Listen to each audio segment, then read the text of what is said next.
Touche pour le Paris Saint-Germain, ça suce et un coup franc. Il sera pour le Paris Saint-Germain. Finalement, les Napolitains croyaient que le ballon serait pour eux. Valdo et intérieur du pied de Weah et but de Georges Weah. En surprise, but d'entrée de Georges Weah. Encore un coup de pied arrêté. Ils ont été toujours vitaux pour le Paris Saint-Germain dans sa réussite. Et Georges Weah qui reprend non pas de la tête comme c'est souvent le cas, mais de l'intérieur du pied car il s'est physiquement imposé devant son adversaire. Et Naples va devoir rapidement réagir et remettre les choses au point. Weah qui remercie bien sûr Valdo. Avec un bon tir tendu là, bien bloqué par Bernard Lama. On est tranquille sur le banc parisien. La situation, il est vrai, est assez inespérée. Ginola au coude à coude, un petit peu accroché quand même. Et l'arbitre ne dit rien apparemment, si ce n'est un corner. Ouais, on a joué des mains, des bras des deux côtés. Et le meilleur compromis, c'est un corner que va tirer Guérin. Sans Guérin dans la surface de réparation, il y a Weah notamment et qui prend complètement à contre-pied Gali, le PSG qui mène 2-0, incroyable à San Paolo. Et Gali, les bras levés, ne comprenant pas l'abandon dans lequel l'a laissé complètement sa défense. Et Georges Weah, deuxième but sur coup de pied arrêté, 2-0. Et Ranieri, l'entraîneur de Naples, voyez debout derrière, figé. Tous les problèmes du monde pour lui en championnat et en Coupe d'Europe maintenant avec ce deuxième but de Weah. Bernard Lama qui place sa défense. Roche est là aussi bien sûr. Attention à ce centre. Lama s'est bien jeté, s'est bien envolé pour se saisir de la balle.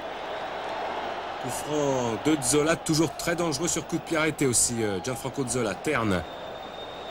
Encore le Suédois. Et le PSG un peu acculé sur ses buts en cette fin de première période. Zola est passé, attention à son pied gauche. Non, il se remet sur son pied droit, il tire. Et Lama, parade, met en corner. Belle feinte là de Zola, celui qu'on appelle Maradzola depuis le départ de Maradona, qui va bénéficier d'un corner.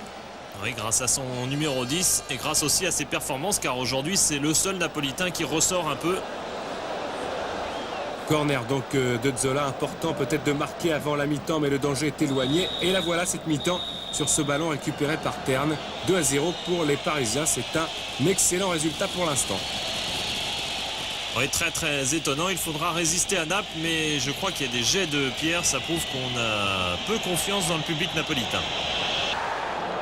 L'occasion peut-être là pour les Napolitains de refaire leur retard avec encore ce coup de pied arrêté. Lama qui s'envole, heureusement, sur ce coup franc de Zola, furieux contre lui-même, car il avait pourtant bien essayé de tirer ce coup franc. C'est reparti avec le Paris Saint-Germain. Et percé là de Ginola, un tir à ras de terre qui passe à droite, début de Gali. Ouais, très très en verve, Ginola aujourd'hui, il pose de gros problèmes aux Napolitains, lui pour son retour sur ses terres d'origine en quelque sorte. Et là sa frappe, on va le voir, n'est pas passée très très loin. Frappe du gauche, il s'est rabattu de l'aile droite. Zola, encore un centre, peut-être pour Careca face à Lama. Arthur Georges qui surveille le comportement de ses joueurs avec Denis Troc, car il faut garder cet avantage absolument. Et Lama encore, et sur la trajectoire du ballon, il a bien bouché l'angle. Ouais, on a tout essayé hein. Du côté de Naples, c'était Fonseca cette fois-ci, le buteur uruguayen. Attention à Ginola là, qui essaye de passer son adversaire direct. Percé peut-être de Ginola sur l'aile droite. Ginola qui va centrer. Attention à Weah et le ballon lui est littéralement retiré des pieds à cet instant. Valdo va surgir. Il se bat pour le contrôle de la balle.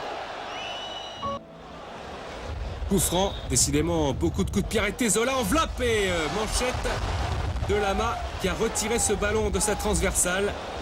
Et Zola comme tout à l'heure. Déçu évidemment car là il est de plus en plus précis, de plus en plus dangereux et là-bas de plus en plus fort aussi.